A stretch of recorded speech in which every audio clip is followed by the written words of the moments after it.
we're walking. It's not like he could drive over there anyway because it looks like it's damaged, so walking would have no choice.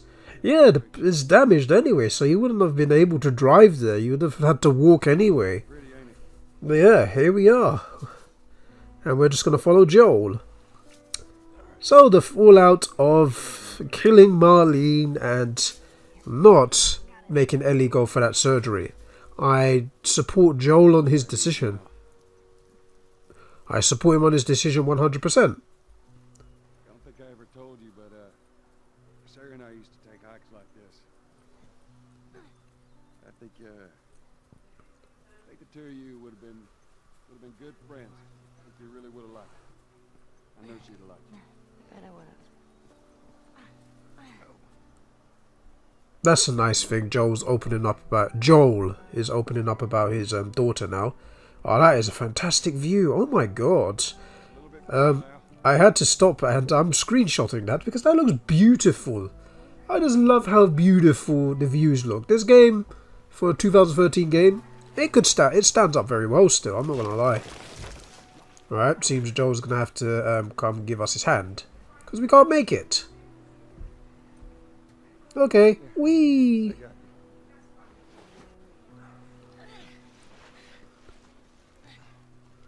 Alright, come on. Hey, wait.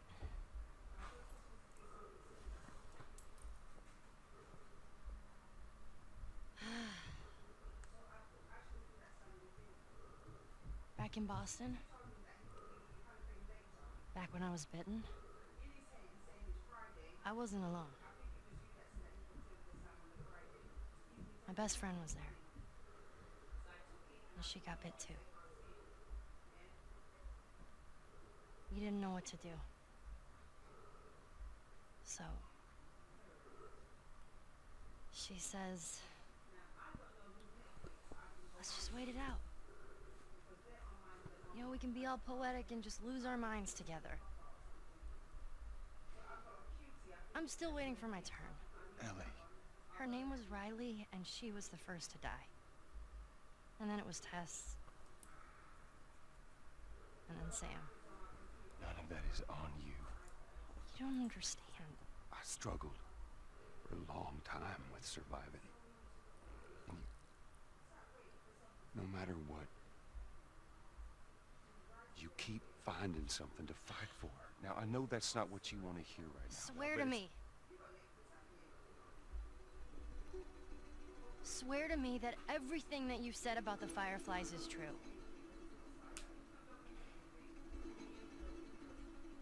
I swear.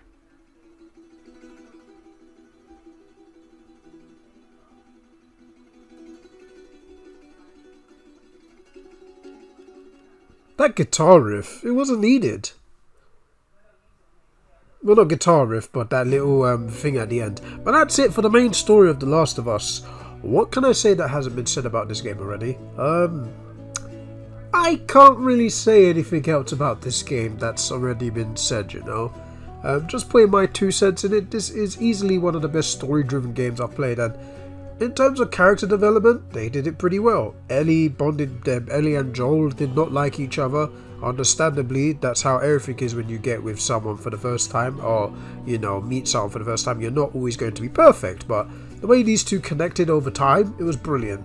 And seeing the ending, like, of Ellie saving Joel, and then Joel returning the favour to not make Ellie die from the Fireflies, good stuff. And to be honest with you, even if Joel did lie about Ellie and the Fireflies, Ellie was gonna die against her will anyway. They were gonna operate on her brain and kill her. You know, that's technically killing her. You could have just operated on the bits that are in her arm, you know, instead of just going straight to her head, because you could have done a vaccine. But yeah, it's pretty stupid that they tried to kill Ellie.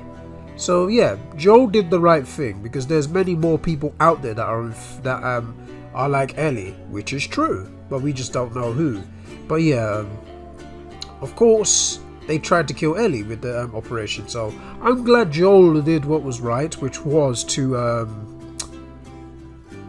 save Ellie and get her out of that hospital and take her and kill Marlene, because if he left Marlene alive, then Marlene would have told the Fireflies everything, and probably Joel would have been a walking target. It's probably going to be a walking target in the next game of The Last of Us Part 2, and Ellie as well. They probably will be, but Joel did the right thing. In my opinion, it was the right thing to do, keeping Ellie alive and not making her go through that operation.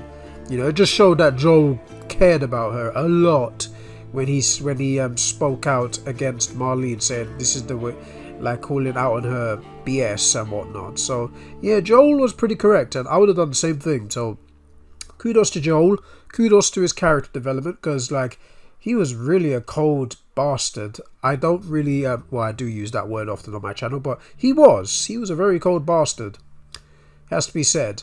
And throughout time in the game, he did develop. So I do like the character development of Joel, and I do like the character development of Ellie. I like it. This game's story was compelling. I know it caused controversy back then, but this game, fantastic. And I'm looking forward to playing the Last of Us Part 2, but of course we still have the Left Behind, which we will be doing. And why am I not surprised that Nolan North and Troy Baker have found their way in a game together? Ironically, I think that was the first game these two did together, and then Uncharted 4 they officially became a team. And you'll see Uncharted 4 on my channel eventually, but I still have to do number 3, which is Drake's Deception. When's that coming? A lot of people have told me when is it coming, and I'm going to say next year. I will say next year because I already beat Uncharted 2 Among Thieves this year, and I've got a lot of projects I want to do this year, so Drake's Deception will be next year. And have you noticed I did Uncharted 1 in 2017, 10 years, then 2019 was Among Thieves, and ironically I'm going to be doing 2011 Drake's Deception, which is 2021. And the Uncharted games have aged well. I will probably play the collection, Nathan Drake collection. It's still a remaster. I was about to say remastered collection, but yeah, you get the point. I'm going to play the Nathan Drake collection. I did play the PlayStation 3 version of both Uncharted 1 and 2. That was before I exploited the share button, and I didn't have no space for Uncharted the Nathan Drake collection, but I do now that I have a new now that I have the external hard drive for PlayStation games where I can save them. So yeah, you will see Uncharted 3 next year, just not this year. But yeah, because it's Friday and I'm uploading this, I'm probably going to make Left Behind DLC next week, leading to The Last of Us Part 2. And I will make an announcement on The Last of Us Part 2 next week. But yeah, we're gonna that's after I beat Left Behind, so I'm gonna save my announcement for Left Behind then. But yeah, there's gonna be no Last of Us for the weekend, because I decided to make it the weekday be Last of Us. I said I was going to upload Last of Us every week. I'm going to backtrace that. I'm going to backtrace on that and say, because I beat the main story this week, next week is going to be the Left Behind DLC, because it's not really that long, to be honest with you.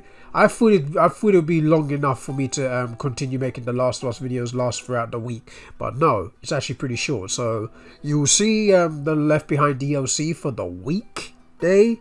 And then Last of Us Part 2, I'll start that quite immediately actually, because of course I'm going to keep my promise. I said I was going to let's play The Last of Us Part 2 blind. Of course it's going to be blind because it's going to be out on 19th of June, and that's when I'll be actually playing it. So yeah, of course I'm going to be doing The Last of Us Part 2. So yeah, this game definitely will get a solid 9 out of 10. I would give it a 10 out of 10, but stupid AI. I'm sorry, the AI in this game is pretty dumb. Nothing against the developers and whatnot, the AI is just stupid. Some of them are clever, because some of them, when they see a dead body, they alert their friends, but some of them just ignore it and walk past it. Or, you know, like when you hide behind somewhere, like they stop looking for you. Even if you're nearby, they stop looking for you. It's stupid, you know. I guess that's my only real knockback, is the AI is pretty dumb. Well, not all of them, but some of them. Like the clickers aren't stupid because they can't see you. So clickers are out of the way. Bloaters aren't stupid either, but you can outsmart them. The human AI is easily the stupidest one of them all. The hunter AI, stupid. They're dumb. The runners are clever because they'll keep chasing you. They don't care if you hide, they'll still chase you. The runners, because they just run after you non-stop. So yeah. But the human AI, the hunters, they're pretty dumb, if I say so myself. But yeah, that's it for me. I guess I'll give it a 9.5 then. I won't give it a full 10 out of 10. The story's great, the crafting system's great. Oh yeah, and another knockback I have for this game, the scoping in the hunting rifle is terrible. It really is poor. It can be better, and I hope it's better in the next game, because the scoping, even if you upgrade the scope, it's still bad. But to be honest with you, did I really need to use the scope as much as I did? Not really. My headshots were pretty good anyway, but yeah. I can't wait to do the Left Behind DLC, and that will be for next week. And Saturday and Sunday will just be me uploading something else, I suppose. But yeah, The Last of Us. You've got the remastered, but I understand this was a 2013 game. But yeah, fantastic game. God. I really can't wait for The Last of Us 2. Next week is exciting me. Next Friday is when I'll be playing The Last of Us Part 2. But yeah, we're not going to look at the artwork here in the next video, which is, okay, I'll start Last of Us Left Behind on Sunday. That's what I'll do. I'll do it on Sunday, and then Friday I'll immediately start The Last of Us Part 2 recordings and whatnot. But yeah, thank you guys for watching, and I shall see you guys on Sunday for Left Behind. Take care everybody, and enjoy the rest of your day. Goodbye.